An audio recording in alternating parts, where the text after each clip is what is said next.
Welcome back to the weekly news roundup. This is the privacy edition, and we are also going to do the smart tech edition at the end of this video as well. We are going to dive right on into here with all of the craziness going on in our world. So this one here was more related to security than privacy, but we were a little light on the privacy. And I thought this was an important enough article. Android devices must be upgraded above Nougat to access secure web. So your phones, your Android phones have to be above 7.1.1, or what's going to happen here is starting in January, the root certificate of the phones are going to expire and SSLs will no longer function on the phone. And so the fix of this, of course, if you happen to have the ability to upgrade your phone, this does not apply to you. If you're still running on an older phone, maybe something you've picked up at the grocery store or something as a little prepaid phone, those will probably just need to be discarded and get a new one. So hey, yay more e-waste. But just be aware this is starting in January 11th, 2021, and I think the full rollover will be kind of near the end of the year. So just be aware that if you are using those older versions that you are going to have that issue there. All right. So on to the actual privacy news. I'm not sure why I'm getting that little line right there. It has to do with my green screen, but I don't think there's anything I can be able to do that right this second. Oh, well, we will deal with the line in the video for now. Very sad. Oh, well. San Diego's spying streetlights turned on despite a directive. So San Diego is one of the ones that had, they have a lot of these things going on down where they had basically smart devices in each one of the lamps and things like that. So cameras, microphones in every lamppost all down the place. It caused a little bit of a ruckus when people finally found out about it. And so there was this big uproar about it not being there. And so eventually what happened is they pulled these out. And they didn't pull them out. They just didn't turn them on. But they finally just said, you know what? We want this stuff. We paid the money for it. Bing! They turn it all back on. So the original contract with GE Lighting had been divested businesses left and right past few years to help manage a frankly staggering amount of corporate debt that had accumulated. Let's see, the City IQ. So it's basically the smart IQ system. But yeah, they turned these guys on. So down there in San Diego, you will get spied on quite a bit. So next is the electronic skin offers cheap, eco-friendly alternative to wearable devices. So in this case here, what we're seeing is, I've looked at this originally and I thought is this photo really skin? That's really realistic. No, it's a little bracelet thing he's wearing over here. So the idea is to make these flexible bracelet guys, and they'll have all of the stuff that's stored inside of a cell phone. You got the gyroscopes and the various heart monitors and the various different stuff that you're going to find all back and forth and whatever on this. This is all in here, and then you can put it on your arm or on your ankle or wherever you want it to have the wearables without getting in the way. And I understand this in a certain degree. Now, it is one of these crazy self-healing polymers, so if it tears, you just pinch it together and it'll re-heal itself. Kind of creepy alien technology. It's alien technology. Our alien race traded it to the humans. But anyway, that's another story for another day. So anyway, you'll get these flexible skin devices. Now, as of right now, they still have to have an external power supply. They're working on getting better power systems put into these guys. And so it's definitely an interesting little take on what's going on with the smart technology. All right, and our last block of articles are all related to some of the insane craziness coming up around the COOF, which is making this big resurgence throughout the world. You know, all of these things we're doing. Guys, if you've not read Thomas Sowell's book, The Vision of the Anointed, it tells you exactly what's going on right now. You got the experts coming in, putting this big plan into place, requiring everybody to follow it, and then when nothing actually is solved, it's either the people who didn't follow its plan, those crazy lunatics like me who aren't wearing masks, despite like everybody is wearing a mask but me, and I don't see anybody on a regular basis, okay? I am not meandering around society. I am an introvert who works alone at home and lives alone, okay? I don't see other people on a regular basis. I like my life that way, all right? But there's not a lot of people who are running around doing this. And then they come back, and if it's not my fault, then our plan just didn't go far enough. And then they're going to keep on taking this plan further and further and further and further. And what the doctors that actually study diseases and things actually know is that to stop the disease, you have to let it go among the strong population, build up a herd immunity, put the extra effort into protecting the weaker population, build up that herd immunity, and that is the best way to stop a virus. Now, there is a lot of complications with this, but the vision of the anointed for handling COVID becomes everybody must wear a mask and then lockdown. Have you guys seen the CDC restrictions, like the CDC recommendations for Thanksgiving here right now?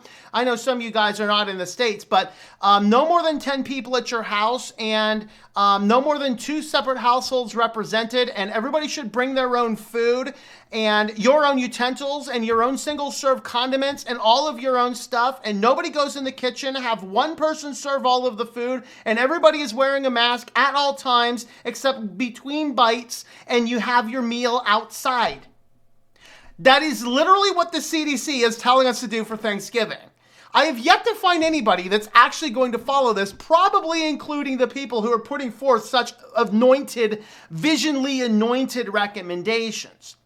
Well, at least here we almost have a proxy freedom, but these articles, and thanks to Vince for getting me some of these from Down Under, where New South Wales, they wanted to get contact details, and they're like, okay, we're going to open things up, but you got to sign in and leave contact information. And so initially people are like, okay, but then it's just like, it became this belaboring thing. And so they're like, I got the new plan. By November 23rd, QR codes are mandatory at every place where the public can go, and you got to walk around with your phone. You got to have your tracker with you at all times, people. You got to go around and beep, check in everywhere you go. And then that data is going to be stored rather than have to do with pencils or paper. Now everybody just has to scan the QR code to check in. It keeps the contact records and all these types of things. And the state has access to all of this data, not to mention all the trackers and stuff on your phone.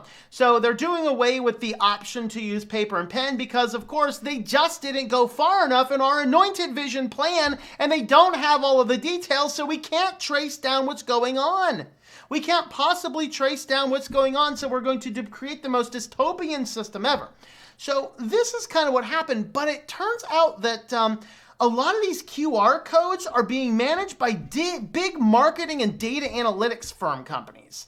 And that's definitely an interesting take. Huge data analytic marketing company firms are now the ones grabbing all of this data, seeing when we check in, when we're in a business, what we're doing everywhere. Now, this is starting down in, as I said, down in New South Wales, which is Australia. And the question is, what are these? Now, they do have very strong privacy laws, so if the marketing companies were to violate this and get caught, there's your motive word. If they have to do this and get caught, okay, they will be fined literally millions of dollars, but they're talking about fining hundreds of thousands to the businesses that do not comply and put up a QR code to begin with. Now, in theory, the data is supposed to be deleted after, I think the number is 28 days. So after 28 days, if the data is not used for tracking down a contact, it's supposed to be completely deleted. But it's big data. They don't delete everything. It's always in their backup servers. They can always restore from backup servers. They can always access them, backup servers, anytime they want. I know, I got like 10 years of backups in my servers. If you say you got to clear all that data out, I guess if I have to, I have to. If you live in California or the EU, sure, I'll take the time to do that. You're down there in Alabama, Fortunately, I don't collect data, so I don't really have that problem, other than if you live there and I sent you an invoice or something. But anyway, this is kind of starting getting crazy. Now, if you guys are like, you know what? Oh man, this is dystopian. America could never get here. Guys, it's getting here. And it's not getting here necessarily by the government yet. I'm sure it will be here soon.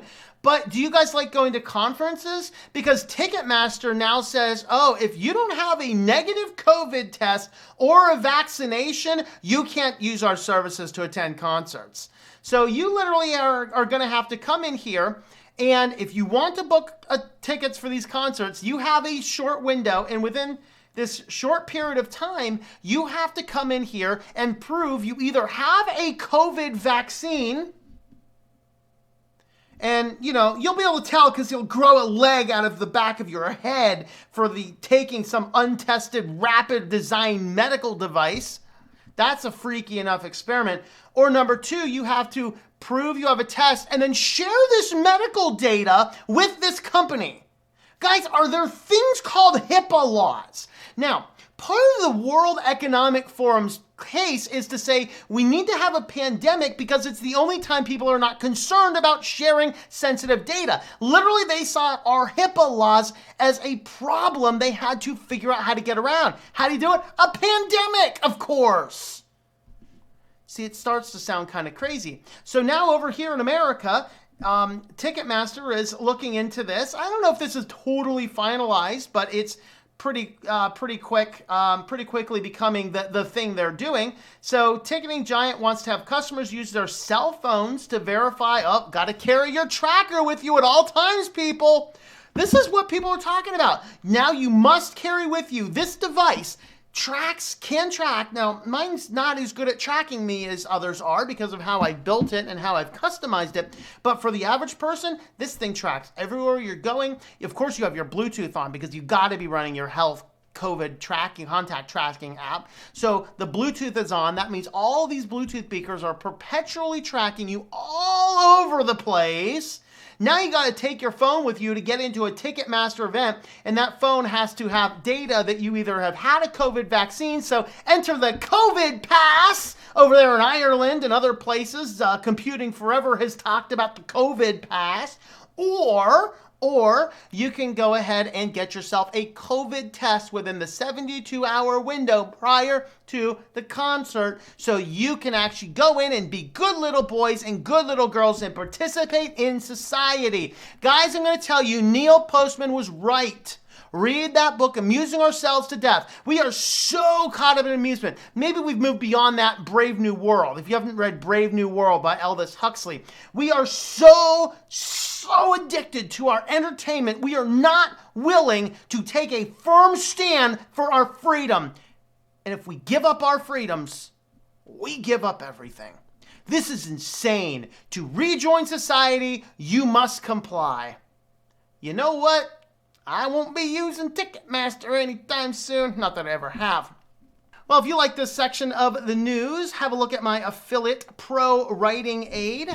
I use ProWritingAid for grammar checking, spell checking, and other things on my writing. These guys have been 100% private from the very beginning. They've never cared to collect your data. You can use my coupon code TLM.li/PWA for 20% off a yearly subscription or a lifetime subscription. They also do have some free services you can try out on the website as well. Just head on over there to ProWritingAid.com and you can find out more about what they are doing. Let's jump on over into the smart tech news. So our first article inside of our smart tech, Lenovo has a new smart clock. The Smart Clock Essential is a slightly smarter bedside clock. It's not quite a dumb clock, but not quite, hey Alexa, order unicorn meat confirmed. Which I forgot to bring Alexa over today, which is important because our feature store is Alexa. I forgot Alexa, guys. Oh well, we'll just have to remember my pink unicorn every time I say Alexa, order unicorn meat confirm. So anyway, this little smart clock, they're starting to move the smart technology there. It basically just responds to a few commands. It is internet connected. It's just $50 and you can tell it snooze instead of hitting the snooze button. I don't know. What is the purpose of this stuff? I don't even know anymore. The good stuff, it displays the time. Well, I would certainly hope that a clock displays the time. It does display weather conditions, yay, and current alarms. It has the full Google Assistant capabilities. Oh, great. So your clock is going to be spying on you at night. It doesn't take up a lot of space, and it is cheap as dirt. It's under $50, just like an Atari, right? Bad stuff. The speaker doesn't sound great. All right. Nightlight feature isn't very practical. Apparently there's a nightlight. And the tap to snooze is unreliable. So you gotta say, snooze, snooze, snooze, snooze! Oh, yes, sir, we're snoozing. But at least you can yell at the thing. I mean, that's the good news. You can yell at it to snooze rather than hitting the button. That's a plus. So anyway, if you're into the new Lenovo smart clock, here's the back of the thing. I don't know. Why are people getting this crap? What is wrong with getting an alarm clock and putting it on your bed and pushing a button? I don't know. Well, anybody using Philips Hue lights, they are going to stop working with Nest soon, which is why I'm not particularly interested in all this smart home technology. I'm going to put all of this money into building my new smart home tech and have them like, yeah, our deal fell through. Your light bulbs are going to stop working. Great, paid $50 for expensive light bulbs that don't even turn on anymore. That sounds great. I'm sure you can manually turn them on. Important message for Works with Nest users. Google is transitioning its Works with Nest program to Works with Hey Google program. Related to this, Philips Hue integration with Nest Thermostat, Nest Cam, Nest Product will be discontinued from November 17th. So that's, oh, you got 4 days. Awesome. I hope you enjoyed your notice. This will only be temporary as Google is building existing Works with Nest features into Google Home app. So apparently it will come back on eventually. But you guys utilizing your Philips with your Nest in a couple days, yeah, not going to work anymore. Sorry. Oh, well. Garmin adds pregnancy tracking to the Connect app. That's all we need. My smartwatch monitoring my pregnancy. I mean, because I am a man and men can get pregnant. Google told me so. Okay? Just got to clear that up. Got to clear that up. But anyway, Garmin can add pregnancy tracking to the Connect app. Long requested smartwatch feature. Who is requesting this? Are you guys requesting this? Are my viewers requesting this? I'm telling you, guys. I'm telling you. All right, so pregnant users have criticized smartwatch and wearable companies in the past for not including pregnancy modes on devices. Apple Watches would continue to nudge people to close their activity rings, for example, even if doctors told them to limit activity. Swapna Krishna wrote, I guess. Harry Krishna wrote her frustrations with the alerts back in 2018. Like, okay, just keep track of what you're supposed to do. This is not hard. Oh, I'm only supposed to exercise for 30 minutes today. This is not difficult, people. I don't know. I don't know. Very interesting. The feature will allow users to keep using their smartwatch during the course of pregnancy. It's our hope that this pregnancy tracking feature helps women to make sense of how their pregnancy ties into their active lifestyles and overall well-being. I don't get it. I don't get it. I don't know. I don't know. Unreal Engine, guys. I mean, Unreal Engine. Fortnite, I believe. Multiple video games. Mandalorian, I understand. I think I've seen one episode. I was not particularly impressed. I believe Mandalorian is done on Unreal Engine, I believe. They basically green screen the whole show and just mock up all the scenery in Unreal Engine. That's what I have heard. So now it's coming to your car.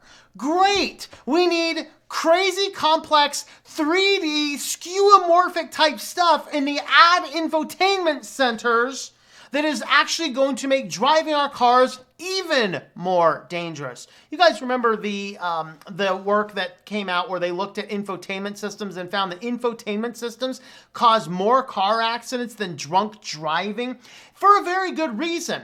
I have to be driving along the road and I want to change the station, turn up, turn down the volume. I have to take my eyes off, focus on a screen that's next to me, and push the button that I'm looking at. On my car radio, I can keep my eye on the road, keep one hand on the wheel, and I can feel for the volume knob. And you can actually do it pretty easy. This is why infotainment systems are a bad deal. But now they're going to make it more complex because it's going to be cooler because they're using Unreal Engine to program your new infotainment centers.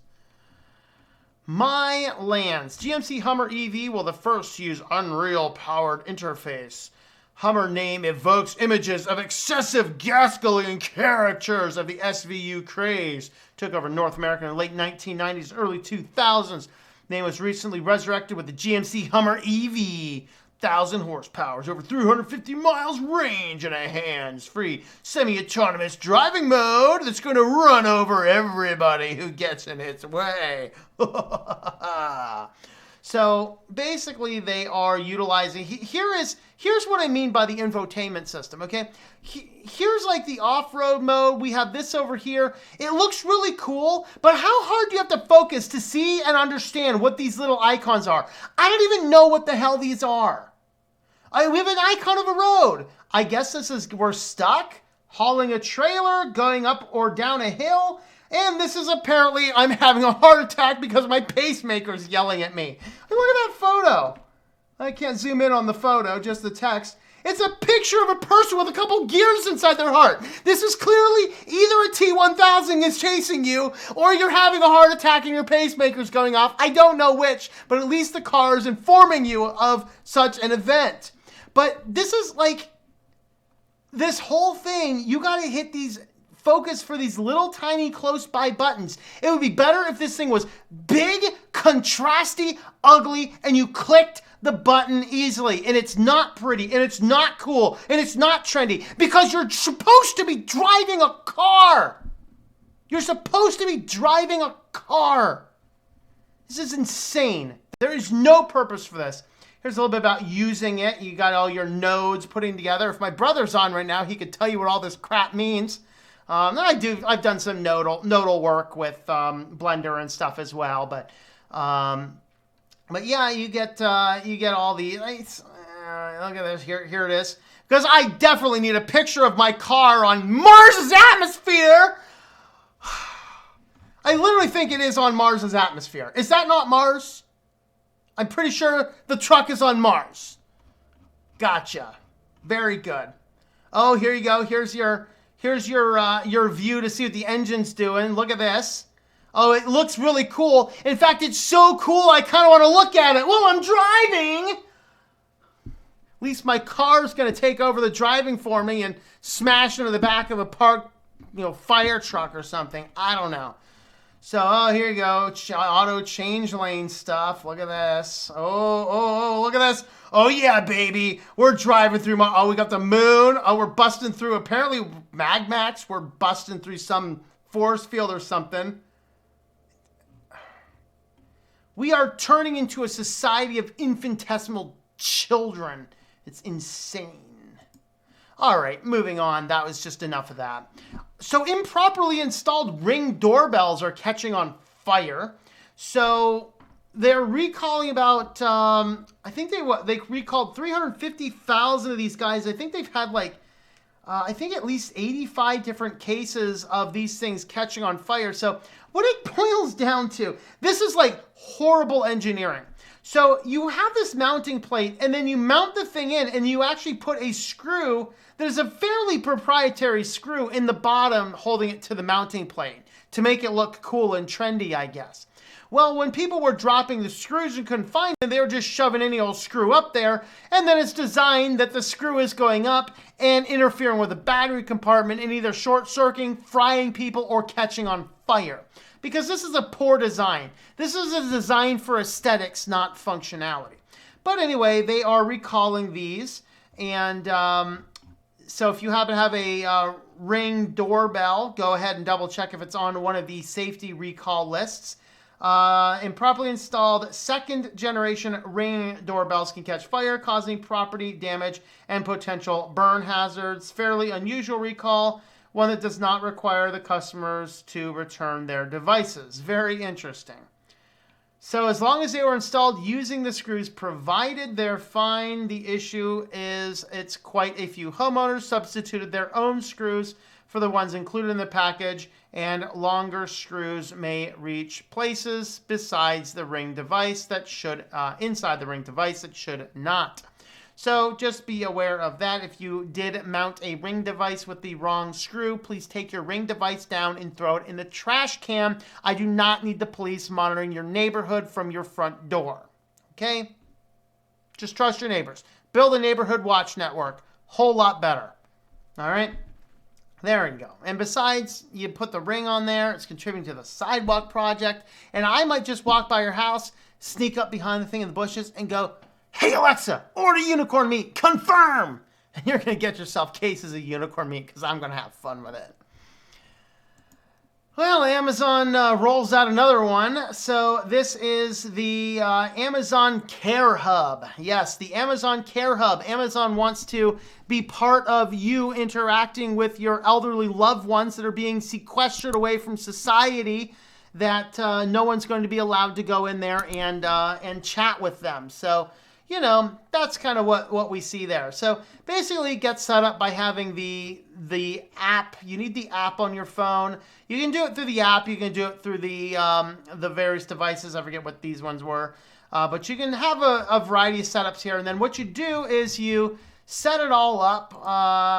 Let's see, got to come over here, get it all set up. So you can use it for one-to-one relationship between family members and their loved ones at a time that Care Hub is only available in the US.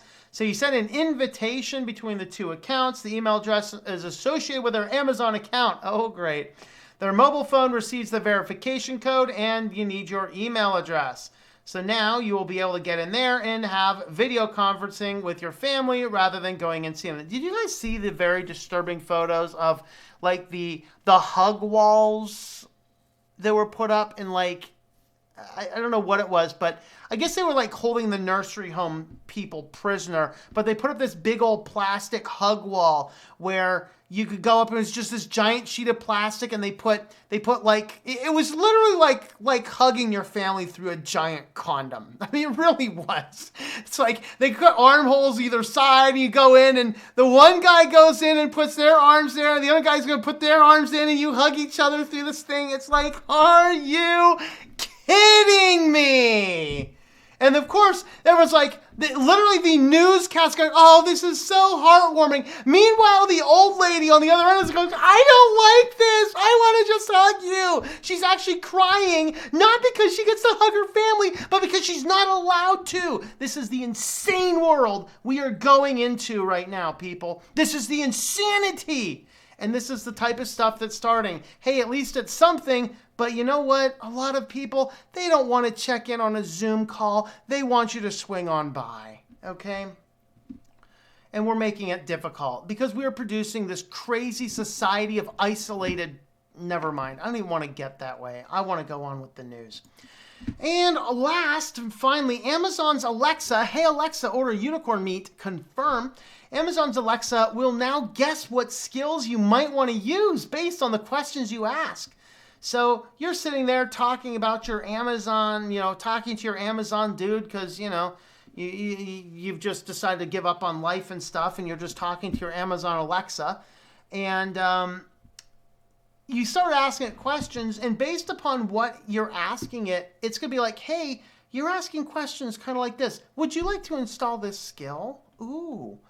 So let's see. Consumer, what's the stock price of X? Alexa, when you meet and when the market closed on Monday, Dave, X traded for $20, $200, down 1.99 since the previous close.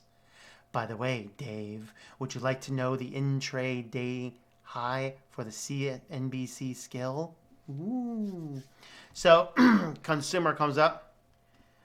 "What happened today in history, Alexa?" "On May 18th, 1980. By the way, I can search up talks on the history in the TED Talk skills. Would you like me to pull them up for you, Dave?" "When did the Second World War end?" "The Second World War ended on September 2nd, 1945. Dave, Want to test your history knowledge with the ultimate history quiz, Dave? That's right. You are going to have your Alexa's going to start suggesting you skills based upon the things that you have asked it. Is that not a little bit, just a little bit creepy and dystopian? Well, if you do happen to like dystopian, I do happen to have a science fiction novel called Synaptergy. Synaptergy.com or tlm.li/s. Head on over here to the website. You can click on this guy over here. You can read chapter 1, see if it grabs you. You can listen to the first 5 minutes of the book there. And if you are interested, you can jump on over here. You can get it directly from us on the website. You can also pick it up on, Amazon, Audible, iTunes, Google's there, Scribd, Kobo, Barnes & Noble, IndieBound. Anywhere where you buy books online, you should be able to find yourself a copy of Synaptergy.